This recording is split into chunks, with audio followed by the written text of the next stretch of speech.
अस्सलाम वालेकुम। उम्मीद करता हूँ आप सभी लोग खैरियत से होंगे। जैसे कि आप सभी को पता है कि हमने कंप्यूटर साइंस की जो न्यू बुक आई है 2026 में उसकी लेक्चर सीरीज स्टार्ट की हुई है। आज के उस लेक्चर का जो हमारा टॉपिक है वो है binary arithmetic operation. Binary arithmetic operations क्या होते हैं, कितने होते हैं, इसके अलावा किस तरह वो अपनी वर्किंग करते हैं, ये सारी की सारी जितनी भी हमारी बातें हैं वो आज के इस टॉपिक के अंदर हम कवर करेंगे। सबसे पहले हमारे पास बाइनरी अरिथमेटिक ऑपरेशन में एडिशन आ जाता है। एडिशन का मतलब आप सभी लोग समझते हैं प्लस करना, ऐड करना, लेकिन बस फर्क यहाँ पे ये है डेसिमल और बाइनरी वैल्यूज में कि वहां पे आपके पास डेसिमल वैल्यूज होती हैं, यानी कि 0 से 9 के दरमियान में वैल्यूज होती हैं, और यहाँ पे इसके बिल्कुल ऑपोजिट होता है binary values. Binary values mean 0 और 1, यानी कि यहाँ पे आपके पास जो वैल्यूज आएंगी वो टोटली 0 और 1 के ऊपर डिपेंडेंट होंगी। यहाँ पे 1 2 3 4 5 6 7 8 9 इस तरह की वैल्यूज आपको नहीं मिलेंगी, ओनली 0 एंड 1। फर्स्ट क्वेश्चन है, इसको जरा देख लेते हैं। बड़े ही सिंपल सा क्वेश्चन है, कुछ हल्का फुल्का चेंज है वो मैं आपको साथ साथ गाइड कर देता हूँ। हमारे पास क्वेश्चन है ये वाला, इसमें 1 और 0 को ऐड किया तो 1 आ गया, 0 और 1 को ऐड किया तो 1 आ गया। यहाँ पे जो 1 और 1 है, 1 और 1 को प्लस करने पे 0 किस तरह आ गया और नेक्स्ट आगे 1 कैरी किस तरह चला गया। यहाँ पे ये वाला जो थर्ड फिगर है इसको समझने की जरूरत है कि 1 और 1 को प्लस करने पे 0 कैसे आया और आगे कैरी 1 कैसे गया। अब इसको समझने के लिए सिंपल सा एक मेथड है। 1 और 1 को अगर हम प्लस करें तो क्या आता है, 2 आता है, ठीक है। अब अगर आप 2 की बाइनरी निकालें तो अगर आप गौर से देखें 2 की बाइनरी निकालें तो हमारे पास आता है 1 और 0, यानी कि 2 की बाइनरी निकालने के बाद हमारे पास क्या आ जाता है 1 और 0। चूंकि अब हम बाइनरी एडिशन कर रहे हैं तो हमें आंसर भी किस में चाहिए, बाइनरी में चाहिए। तो इसमें क्या आता है कि हमारे पास 1 और 1 को प्लस करें तो आंसर आ जाता है 10, यानी कि 10। इसमें 0 हम लिख देंगे और 1 आगे कहाँ पे चला जाएगा, कैरी चला जाएगा। अब नेक्स्ट स्टेप में देखें, हमारे पास ये 1 कैरी है और इसके अलावा ये वाला 1 है, यानी कि फिर दोबारा हमारे पास कितने 1 हो गए, 2 1 हो गए। तो फिर हमारे पास आंसर क्या आ जाएगा, 0 और 1। इस दफा हमारे पास 1 आगे कैरी देने के लिए कोई डिजिट नहीं है, तो इसलिए हम 1 इस दफा साथ ही लिख देंगे। तो बस ये दो लास्ट आपके पास फिगर थे जिनको समझने की जरूरत है कि जब आपने 1 और 1 को यानी कि दो 1 को प्लस करना है तो उसका मतलब है 2 की बाइनरी निकालें तो 1 0 होती है, तो आपने 0 लिख देना, 1 आगे कैरी जाएगा। और इसी तरह जब भी आपने 2 1 को प्लस करना है तो आपके पास आंसर आएगा 1 0। ठीक है, बस ये एक छोटा सा स्टेप था जो आपको समझने की जरूरत थी। एक और क्वेश्चन कर लेते हैं जिससे और ज्यादा चीजें क्लियर हो जाएंगी। नेक्स्ट क्वेश्चन है हमारे पास 1 और 1। अब दो 1 आ गए हैं तो इनको प्लस करेंगे तो डेफिनेटली 0 1 0 आएगा, जिसमें 0 लिख दिया जाएगा और 1 आगे कहाँ पे चला जाएगा, कैरी चला जाएगा। फिर यहाँ पे 1 0 1 मीन्स 2 1s हैं, फिर दोबारा 0 आ जाएगा और 1 आगे कहाँ पे चला जाएगा, कैरी चला जाएगा।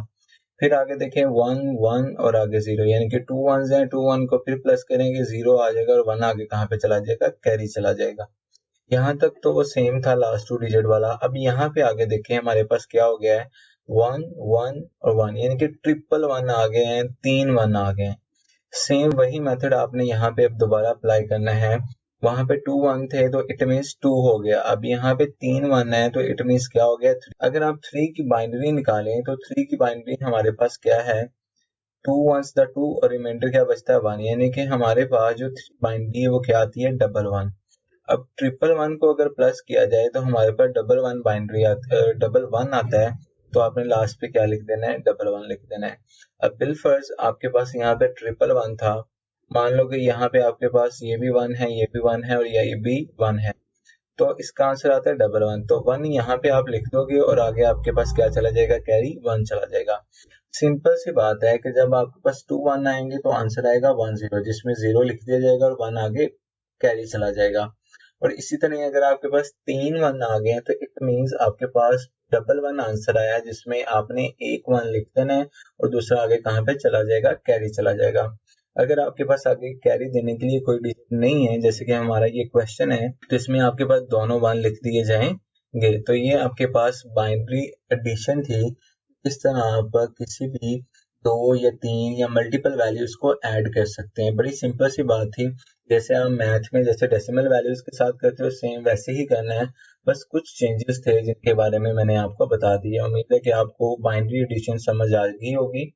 अब हम चलते हैं अपने नेक्स्ट अरिथमेटिक ऑपरेशन की तरफ, जो कि है हमारे पास सब्ट्रैक्शन। अच्छा, सब्ट्रैक्शन स्टार्ट करने से पहले मैं आपको एक चीज क्लियर कर दूं कि सब्ट्रैक्शन में हमारे पास बाइनरी अरिथमेटिक ऑपरेशन के अंदर दो मेथड्स हैं, ठीक है। इंशाल्लाह मैं आपको इसी वीडियो के अंदर दोनों मेथड एग्जांपल्स के साथ करके दिखाऊंगा और आपको फुली क्लियर कर दूंगा, और ताकि आप उसको अच्छे तरीके से अंडरस्टैंड कर सकें कि दोनों मेथड्स कहाँ पे अप्लाई होंगे, कब अप्लाई करने हैं और कैसे अप्लाई करने हैं। ये दोनों चीजें इंशाल्लाह आपको इसी वीडियो में समझ आ जाएगी। बस आपने वीडियो को स्किप नहीं करना ताकि आपको अच्छे तरीके से बाइनरी अरिथमेटिक ऑपरेशन की समझ आ जाए। जैसे कि सिंपल सी बात है, जैसे डेसिमल में भी होता है कि अगर आप 1 में से 0 माइनस करें तो हमारे पास क्या बचता है, 1 बचता है। सेम इसी तरह अगर आप 1 में से 1 माइनस करें तो आपके पास क्या बचता है, 0 बचता है। नेक्स्ट सेम इसी तरह एक और क्वेश्चन है कि आपके पास 1 और 0 है, उसमें से आपने 1 को माइनस करना है। अब डेफिनेटली 0 में से 1 को माइनस नहीं किया जा सकता, तो आप क्या करेंगे, यहाँ से कैरी लेंगे। अब बाइनरी अरिथमेटिक ऑपरेशन में क्या होता है कि जब आप किसी भी डिजिट या दूसरे डिजिट से आप कैरी ले रहे हो, तो हमने डेसिमल में देखा है कि एक कैरी आता है, लेकिन बाइनरी की जो बेस है वो 2 होती है, ठीक है। आपने ये पढ़ा भी हुआ है कन्वेंशन के अंदर, ये मेरा प्रीवियस लेक्चर भी है। अगर आपने वो नहीं देखा तो काइंडली उसको देख लें पहले, ताकि आपको अच्छे तरीके से समझ आ जाए कि बाइनरी, डेसिमल, हेक्साडेसिमल, ऑक्टल, ये तमाम नंबर सिस्टम्स क्या होते हैं और ये किस तरह वर्किंग करते हैं, ठीक है। वो समझना बहुत ही ज्यादा जरूरी है। इसके अलावा मैं उसकी जो वीडियो लिंक है डिस्क्रिप्शन में ऐड कर दूंगा, उसको आपने पहले लाजमी देख लेना है अगर आप लोगों ने उसे नहीं देखा तो। अब बात करते हैं कैरी की। कैरी हमारे पास बाइनरी के अंदर हमेशा 2 की फॉर्म में आता है, मतलब जब भी आप कैरी लोगे तो वो 2 आएगा, ना कि 1 आएगा। अब यहाँ पे अगर देखा जाए तो हमारे पास इस क्वेश्चन में 0 में से 1 नहीं निकाला जा सकता, तो आप सिंपली क्या करोगे, यहाँ से कैरी लोगे। तो जब कैरी लोगे तो आपके पास क्या आएगा, 2 कैरी आएगा। तो अब 2 में से 1 को माइनस किया जाए तो डेफिनेटली क्या बच जाएगा, 1 बच जाएगा। अब यहाँ पे हमारे पास क्या रह गया था, 0। अब 0 डेफिनेटली आप 0 में से 0 माइनस कर दोगे तो क्या बच जाएगा, 0। तो इट मींस अगर आप 1 0 में से 1 माइनस करोगे तो आपके पास जो आंसर आएगा वो आएगा 0 1। उम्मीद है कि आपको ये समझ आ गई होगी। इसमें बस एक ही ट्रिकी चीज थी, वो ये थी कि आपने जब कैरी लेना है तो वो 1 नहीं आएगा, वो 2 की फॉर्म में आएगा। बस ये एक छोटी सी चीज थी जो आपने अंडरस्टैंड करनी थी, बाकी सब कुछ सेम है। एक और क्वेश्चन कर लेते हैं। इस क्वेश्चन में देखें हमारे पास है 100, उसमें से हमने 1 को माइनस करना है। अब अगर इस क्वेश्चन को देखें तो वही सेम ये वाला क्वेश्चन है, बस थोड़ा सा चेंज किया गया है। अब यहाँ पे देखें 0 में से 1 को हम नहीं निकाल सकते। अब 0 में से 1 को जब आप नहीं निकाल सकते तो आप क्या करोगे, यहाँ से कैरी लोगे। अब यहाँ पे आगे डिजिट भी क्या है, 0, तो 0 में से 0 तो कैरी नहीं आ सकता, तो फिर क्या करेंगे, यहाँ पे लास्ट पे हमारे पास पड़ा हुआ है 1, तो उस 1 में से हम कैरी लेंगे। सबसे पहले जब यहाँ पे कैरी लेंगे तो हमारे पास 2 आ जाएगा। 2 का मतलब ये है कि जैसे मैंने प्रीवियस बताया कि जब भी आप कैरी लोगे तो आपके पास 2 आएगा, ठीक है। अब यहाँ पे कैरी क्या आ गया, 2 आ गया। अब यहाँ से जब आप नेक्स्ट कैरी लोगे तो वहां पे भी क्या जाएगा, 2 जाएगा। एक चीज आपने क्लियर रखनी है कि जब भी आपने कैरी लेना है वो कैरी हमेशा 2 की ही फॉर्म में जाएगा, ठीक है। लेकिन यहाँ पे छोटी सी चीज एक और आपने अंडरस्टैंड करनी है, जब आप इस 2 में से कैरी लोगे तो वहां पे तो 2 कैरी चला गया है, लेकिन यहाँ पर आपने कैरी लेने की वजह से पीछे क्या बच गया, 1 बच गया, ठीक है। ये बस अपने माइंड में रखना है। जब आप एक कैरी में से दूसरा कैरी लोगे तो डेफिनेटली 2 में से एक कैरी चला गया, तो पीछे क्या रह जाएगा, एक कैरी रह जाएगा। अब इस क्वेश्चन को सोल्व करना आसान हो जाएगा। 2 में से 1 निकालेंगे तो क्या बच जाएगा, 1, ठीक है।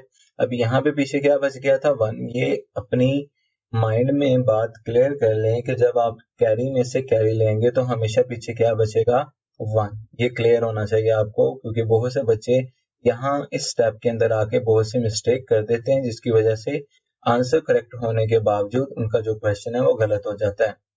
तो यहाँ पे आपने माइंड में रखना है कि हमारे पास क्या बच गया, 1। 1 में से नीचे कोई भी डिजिट नहीं है, मान लो 0, तो 1 में से 0 निकालेंगे तो क्या बचेगा, 1, ठीक है।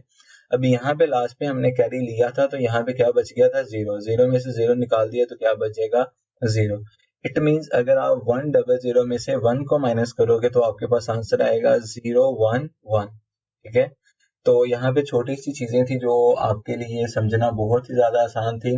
अगर ये चीजें आपको समझ आ गई हैं तो जितना मर्जी लेंथी क्वेश्चन होगा आप उसको इजीली सॉल्व कर लेंगे। लेकिन अगर आपको इन चीजों की समझ नहीं आई तो आप इस वीडियो को दोबारा फिर अच्छे तरीके से देखें। इंशाल्लाह अल्लाह ताला से उम्मीद है कि आपको अच्छे तरीके से समझ आ जाएगी।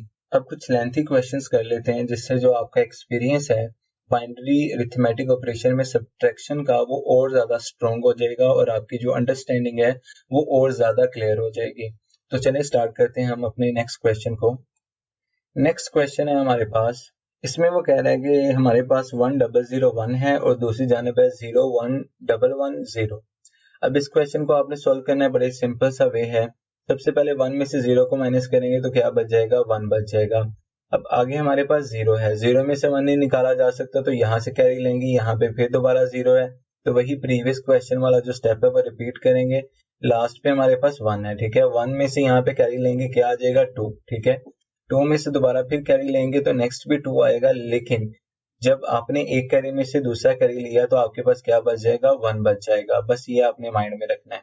अब यहाँ पे हमारे पास कैरी आ चुका हुआ है 2, 2 में से 1 निकाला, क्या बचा 1। ठीक है, अब यहाँ पे था 1, यहाँ पे माइंड में रखना है, यहाँ पे 2 नहीं है, 2 में से जब कैरी लिया था तो पीछे क्या बच गया था 1, तो 1 में से 1 को निकालेंगे तो क्या बच जाएगा 0 और यहाँ पे लास्ट में हमने कैरी लिया था जिसकी वजह से क्या बच गया था 0, 0 में से 0 निकालेंगे तो क्या बच जाएगा 0।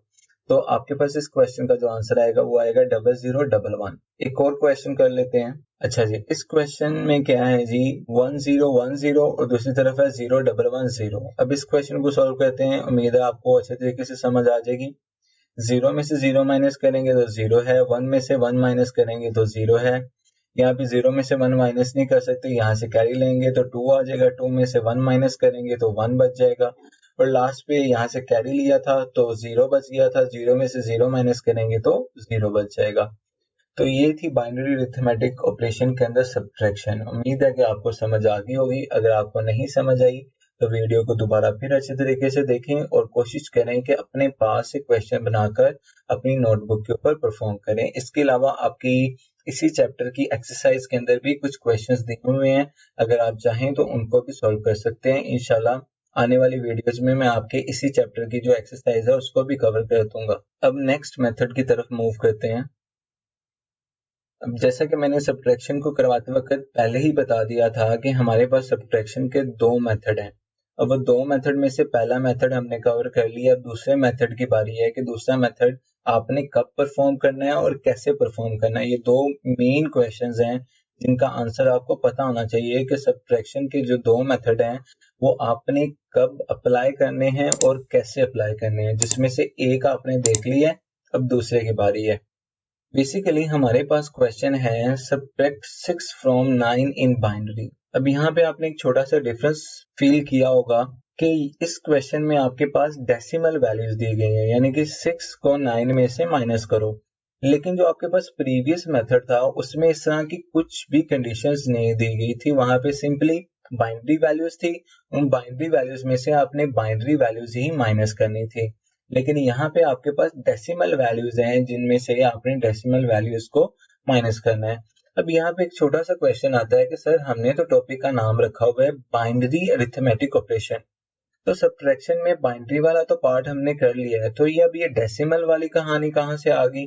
तो बड़ी सिंपल सी बात है कि डेसिमल वैल्यूज को भी आप बाइनरी में कन्वर्ट करके उनको माइनस कर सकते हो। वजह ये है कि जब आप कंप्यूटर को अपनी डेसिमल वैल्यूज देते हो तो हमने ये पढ़ रखा है कि कंप्यूटर को सिर्फ बाइनरी लैंग्वेज समझ में आती है, तो मींस उसको आपकी डेसिमल वैल्यू समझ नहीं आती, तो वो क्या करता होगा, वो डेसिमल वैल्यूज को बाइनरी में कन्वर्ट करता है। तो सेम वही स्टेप अब हमने रिपीट करना है और देखना है कि कंप्यूटर किस तरह डेसिमल वैल्यूज को बाइनरी में कन्वर्ट करता है, देन फिर उसको सब्ट्रैक्ट या कोई भी और काम करता है। ठीक है, लेकिन चूंकि अब यहाँ पे हमारे पास स्पेसिफिकली सब्ट्रैक्शन की बात कर रहे हैं तो हम डेसिमल वैल्यूज को सबसे पहले बाइनरी में कन्वर्ट करेंगे और नेक्स्ट जो उसका प्रोसेस होगा उसको कंप्लीट करेंगे और इंशाल्लाह आपको जल्दी इस चीज की समझ आ जाएगी। तो शुरू करते हैं। यहाँ पे सबसे पहले आपने दो चीजें समझ लेनी है कि हमारे पास जो 6 और 9 है, अब ये दोनों चीजें क्या हैं। जो 9 है हमारे पास माइन्यूट है। माइन्यूट से मुराद ये है कि जिसमें से आपने वैल्यू को माइनस करना है, और जो वैल्यू आपने माइनस करनी है उसको क्या कहेंगे, सब्ट्रैहेंड। ठीक है, ये दो चीजों के बारे में आपने लाजमी अपने माइंड में रखना है। वजह क्या है, इस साथ साथ मैं इसीलिए ये चीजें क्लियर करता जा रहा हूँ क्योंकि जब आपने एक्सरसाइज परफॉर्म करनी है या जब आपने एडिशनल एमसीक्यूज को कवर करना है तो उस वक्त ये चीजें आपको हेल्पफुल करेंगी। तो ये एमसीक्यूज के तौर पे आपको पता होना चाहिए कि जिस वैल्यू में से आप माइनस कर रहे हो उसको हम कहते हैं माइन्यूट, और जो वैल्यू आप माइनस करने जा रहे हो उसको हम कहते हैं सब्ट्रैहेंड। अब इन दोनों की हम बाइनरी निकालें तो हमारे पास 9 की जो बाइनरी अगर हम निकालें तो ये बाइनरी किस तरह निकाली जाती है ये मैं अपने प्रीवियस लेक्चर में बता चुका हूँ। अगर आप में से किसी ने वो लेक्चर नहीं देखा तो आई रिपीट अगेन कि उस लेक्चर को लाजमी जाके देखें, फिर ही आपको इस लेक्चर की समझ आएगी, अदरवाइज आपको इस लेक्चर की समझ आने वाली नहीं है। अगर आप उस लेक्चर को देखे बगैर इस लेक्चर को समझने की कोशिश करते भी हो तो आपको 45% तो लेक्चर समझ आ जाएगा, लेकिन बाकी का जो आपके पास 65% लेक्चर है वो आपको समझ नहीं आने वाला। तो इसीलिए कोशिश करें कि आपको अच्छे तरीके से वो प्रीवियस लेक्चर पहले समझ आना चाहिए, फिर आप नेक्स्ट लेक्चर की तरफ मूव करें। अब 9 की बाइनरी हमने निकाली है, 2 4 8 1 रिमाइंडर बचा है, 2 2 4 0 रिमाइंडर, 2 1 2 0 रिमाइंडर। इसको हमने कैलकुलेट किया तो हमारे पास आंसर है 1001। तो 9 की बाइनरी हमारे पास आ चुकी है 1001। दूसरी तरफ अगर हम 6 की बाइनरी निकालें तो 6 की बाइनरी हमारे पास क्या है, 2 3 6 0 रिमाइंडर, 2 1 2 और 1 रिमाइंडर। तो हमारे पास यहाँ पे क्या बच गया है, 0 1 1 0। अब यहाँ पे एक छोटा सा क्वेश्चन आप लोगों के माइंड में उठा होगा कि सर हमारे पास तो जो आंसर आ रहा है वो है 1 1 0, तो आपने ये जो 0 है ये कहाँ से ऐड किया है। बेसिकली ये एक छोटा सा रूल है जो आपको पता होना चाहिए। वो ये है कि जब आप सब्ट्रैक्शन कर रहे होते हो बाइनरी के अंदर तो उसमें जो बिट्स होते हैं वो आपने इक्वल रखने होते हैं। बिट्स से किनको कहते हैं, जो 1 0 है इसको हम बिट्स कहते हैं। तो इन बिट्स की जो वैल्यूज हैं वो आपके पास इक्वल होनी चाहिए। तो अगर 9 की हमारे पास 4 बिट्स हैं तो यहाँ पे 6 के भी बिट्स 4 ही होने चाहिए। इसीलिए यहाँ पे मैंने 0 अपने पास से ऐड कर लिया जिससे कोई फर्क नहीं पड़ेगा। अब इन दोनों वैल्यूज को आपने किस तरह माइनस करना है उससे पहले एक छोटा सा स्टेप है वो समझ लें।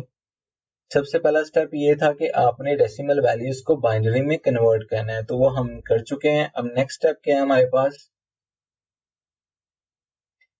नेक्स्ट स्टेप में आपके पास आपने क्या करना है, find the two's complement of the subtrahend. अब सब्ट्रैहेंड क्या है हमारे पास 6, यानी कि 6 का आपने टूज कंप्लीमेंट फाइंड करना है। अब टूज कंप्लीमेंट क्या होता है और ये किस तरह फाइंड किया जाता है इसके ऊपर भी एक प्रॉपर वीडियो लेक्चर मैं बना चुका हूँ, वो भी आप लाजमी अच्छे तरीके से देख लें। अगर आपको समझ आ जाती है तो इंशाल्लाह आपको इस वीडियो लेक्चर की भी समझ आ जाएगी। तो टूज कंप्लीमेंट वाला जो लेक्चर है वो लाजमी आप पहले जाके देख लें। अब टूज कंप्लीमेंट में हमारे पास 2 स्टेप्स होते हैं, उसमें हमने क्या करना होता है, सबसे पहले हमने क्या करना होता है, जिस वैल्यू का हमने टूज कंप्लीमेंट लेना है उसके बिट्स को इन्वर्ट करना है। इन्वर्ट मतलब आपने उसके बिट्स को ऑपोजिट कर देना है। ऑपोजिट से मुराद क्या है कि अगर आपके पास 0 1 1 0 है तो आपने उसको कन्वर्ट कर देना है 0 को 1 में और 1 को 0 में। जैसे कि यहाँ पे 0 था तो हमने 1 में कन्वर्ट कर दिया, यहाँ पे 2 डबल थे तो हमने यहाँ पे क्या कर दिया, 2 डबल 0 कर दिया, और यहाँ पे 0 था तो यहाँ पे क्या कर दिया, 1 कर दिया। यानी कि 0 को 1 में कन्वर्ट कर दिया और 1 को 0 में कन्वर्ट कर दिया। तो ये पहला स्टेप होता है टूज कंप्लीमेंट का। सेकंड स्टेप में हम क्या करते हैं कि हमारे पास add 1 to the inverted number, जो आपने इन्वर्ट किया है नंबर इसके अंदर आपने +1 कर देना है। +1 करेंगे तो 1001 के अंदर जब +1 करेंगे तो हमारे पास आंसर आ जाएगा 1010, जो कि किसके इक्वल है, -6 के। अब बेसिकली हमने किया क्या है कि हमने सब्ट्रैहेंड का टूज कंप्लीमेंट लिया है जिसमें हमने 2 स्टेप्स को फॉलो करते हुए उसका जो टूज कंप्लीमेंट है वो निकाल लिया, और वो टूज कंप्लीमेंट क्या है, 1010। अब हमारे पास जो बाइनरी में कन्वर्जन थी वो भी हमने कर ली। उसके बाद हमारा जो सेकंड स्टेप था टूज कंप्लीमेंट वो भी हमने कर लिया। अब नेक्स्ट हमने क्या करना है वो जरा देख लेते हैं। नेक्स्ट हमने क्या करना है, at the minute and the twos complement of the subtrahend. Means आपने माइन्यूट की जो बाइनरी थी, मीन्स 9 की जो बाइनरी थी, और इसके अलावा जो सब्ट्राहेंड की टूज कम्प्लीमेंट लेने के बाद जो बाइनरी आई है, उन दोनों को आपने सिंपली क्या करना है, ऐड करना है। अब ऐड कैसे करना है, हमारे पास 9 की बाइनरी थी 1001 और जो सब्ट्राहेंड था उसका टूज कम्प्लीमेंट लेने के बाद जो हमारे पास आंसर आया था वो था 1010। इन दोनों को आपने ऐड करना है। ऐड किस तरह करना है वो देख लें, जो कि मैंने प्रीवियस भी आपको टॉपिक में समझा दिया है। सिंपली 101 हो जाएगा, 011 हो जाएगा, 001 हो जाएगा और 11 क्या हो जाएगा, 0 और 1। अब ये 1101 कैसे हुआ, ये प्रीवियस टॉपिक में मैंने आपको बता दिया है। अगर किसी को नहीं समझ आई तो आप वीडियो को वापस रिवाइंड करके अच्छी तरीके से देख लें, आपको समझ आ जाएगी। अब हमारे पास इन दोनों को प्लस करने पे ये वाला आंसर आ गया। अब छोटा सा एक स्टेप आपने और करना है, वो ये है कि आपने discard the carry bit. Carry bit से मुराद ये है कि जो आपके पास 11 को 01 आया है तो 0 हम यहाँ पे लिख लेते हैं और 1 आगे कहाँ पे जाता होता है, कैरी जाता होता है। अब यहाँ पे जो आपके पास कैरी जाने वाला बिट है, इसको आपने क्या कर देना है, डिस्कार्ड कर देना है। डिस्कार्ड से मुराद ये है कि आपने उसको इग्नोर कर देना है, आपने उसको अपने आंसर में इंक्लूड नहीं करना। और ये सिर्फ इस क्वेश्चन के लिए नहीं है, हर वो क्वेश्चन के लिए जहाँ पे आपके पास लास्ट पे कोई कैरी बच रहा है लेकिन आगे कैरी देने के लिए कोई डिजिट नहीं है, तो आपने सिंपली उसको क्या कर देना है, डिस्कार्ड कर देना है, इग्नोर कर देना है, उसको अपने आंसर में ऐड नहीं करना, इंक्लूड नहीं करना।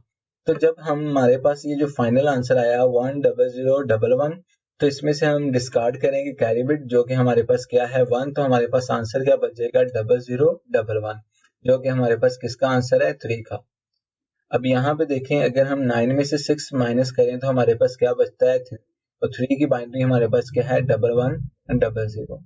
तो ये सिंपल सा आपके पास एक मेथड था, जो कि सब्ट्रैक्शन के दो मेथड थे, जो दोनों ही मैंने आपके सामने क्लियर कर दिए हैं कि आपने दोनों मेथड्स को कब अप्लाई करना है और कैसे अप्लाई करना है, दोनों का प्रोसेस क्या है, ईच एंड एवरीथिंग मैंने आपके सामने क्लियर कर दी है।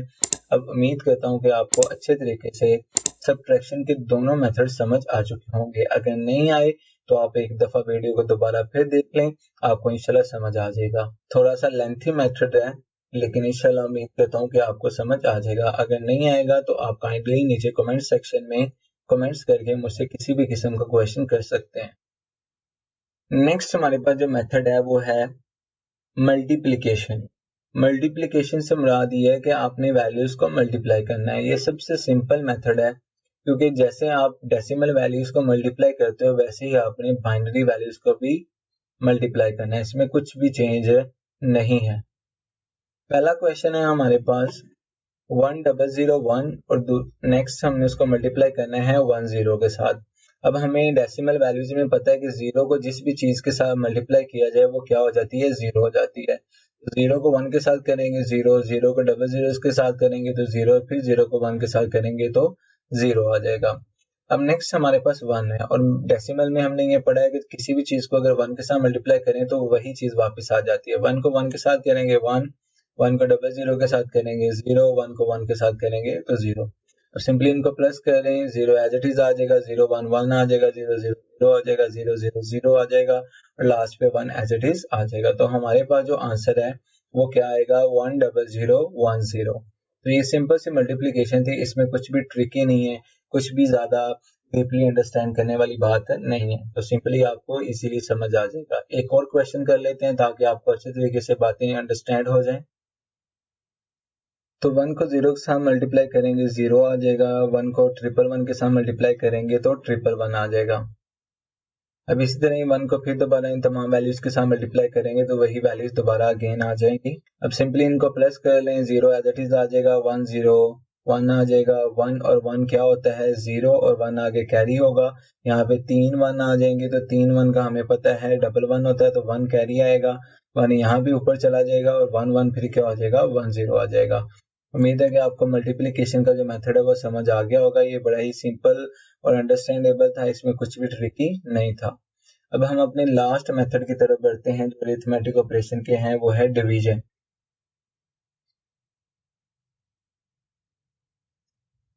अब डिवीजन में हमने क्या करना है, हमारे पास एक वैल्यू है 1100, उसको हमने डिवाइड करना है 10 के साथ। तो सिंपल सा क्वेश्चन, इसको जरा सॉल्व कर लेते हैं। अब इसमें हमने क्या किया, 1100 को अंदर रख के 10 पे हमने मल्टीप्लाई किया। सबसे पहले 10 को 1 के साथ मल्टीप्लाई करेंगे तो हमारे पास आंसर आ जाएगा 10। और 1 में से 0 माइनस करेंगे 1 आ जाएगा, 1 में से 1 माइनस करेंगे तो हमारे पास 0 आ जाएगा। अब नेक्स्ट क्या करेंगे, यहाँ पे हमारे पास 1 है और नीचे हम 0 उतारेंगे, हमारे पास क्या आ जाएगा 10। 10 को 1 के साथ मल्टीप्लाई करेंगे तो 10 आ जाएगा। 10 में से 10 माइनस करेंगे तो क्या बचेगा 0। अब वो 0 को 0 के साथ मल्टीप्लाई करेंगे तो हमारे पास 0 आ जाएगा। तो वो 0 हम डायरेक्टली यहाँ पे लिख देंगे, ऊपर लिख देंगे, ठीक है। तो सिंपली आपके पास आंसर क्या आ जाएगा 11 और आगे 0। ये था आपके पास डिवीजन का मेथड, जो कि बड़ा ही सिंपल मेथड था। उम्मीद करता हूँ कि आपको बाइनरी अरिथमेटिक ऑपरेशन, जो कि हमारे पास 4 ऑपरेशन थे, addition, subtraction, multiplication and division, ये चारों मेथड्स की समझ अच्छे तरीके से आ गई होगी। अगर किसी बच्चे को कहीं पे भी कोई भी क्वेश्चन या कोई भी डाउट लगता है तो वो जल्दी से कमेंट सेक्शन में मुझे कमेंट करें। इंशाल्लाह मैं वेल इन टाइम आपको आंसर करूंगा। और अगर आपको वीडियो अच्छी लगी है तो हमारी इस वीडियो को लाइक करें, शेयर करें और हमारे चैनल को सब्सक्राइब कर लें। और इसी तरह की ही मजीद वीडियो को देखने के लिए, बाकी तमाम लेक्चर्स को देखने के लिए हमारे इस चैनल का बेल आइकन भी प्रेस कर लें। फी अमानिल्लाह।